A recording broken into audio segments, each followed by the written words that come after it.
지방자치단체가 수백억 원을 들여 산불 감시와 진압용 임차 헬기를 운영하고 있는데요. 그 실태를 들여다보니 허술하기 짝이 없었습니다.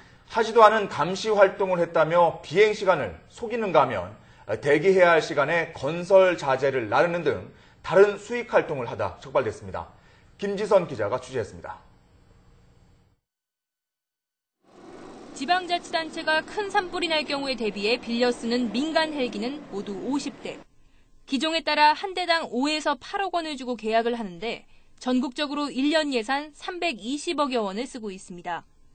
계약에 따르면 산불이 나지 않을 때는 대기 상태를 유지해야 하고 평균 하루 1시간씩 위험 지역을 돌며 산불 감시와 계도 활동을 벌여야 합니다.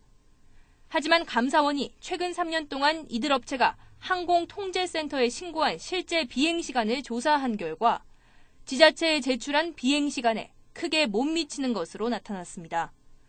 연료비와 조종사 인건비 등을 아끼려고 비행 시간을 허위로 부풀린 겁니다.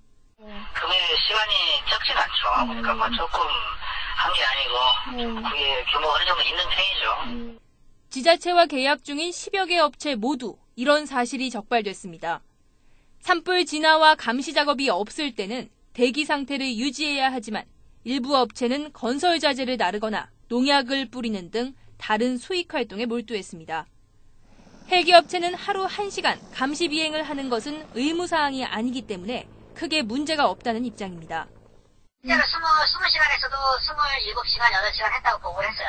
지자체에서는 30시간이라는 시간은 매일 하루에 1시간 정도 계량기를 해줘요. 그거는 사실 대기예요, 대기. 대기하도 저희는 비용이 발생하니까. 이들과 계약을 한 지자체는 헬기의 실제 비행 여부를 감독하기는 쉽지 않다는 입장입니다. 난이하는 구청에서 건물을 하고 헬기 계량은 좀 떨어져 있잖아요. 네. 바로 옆에서는 이제 확인이 잘 될 거 아닙니까? 네. 그런 데 단점은 좀 있죠.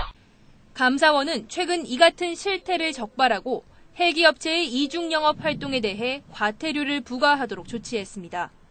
하지만 낭비된 세금을 원천 징수할 근거가 마땅치 않은 데다 헬기 업체를 모두 처벌할 경우 올가을 산불 관리에도 비상이 걸리기 때문에 최종 처벌 수위를 놓고 고심하고 있습니다.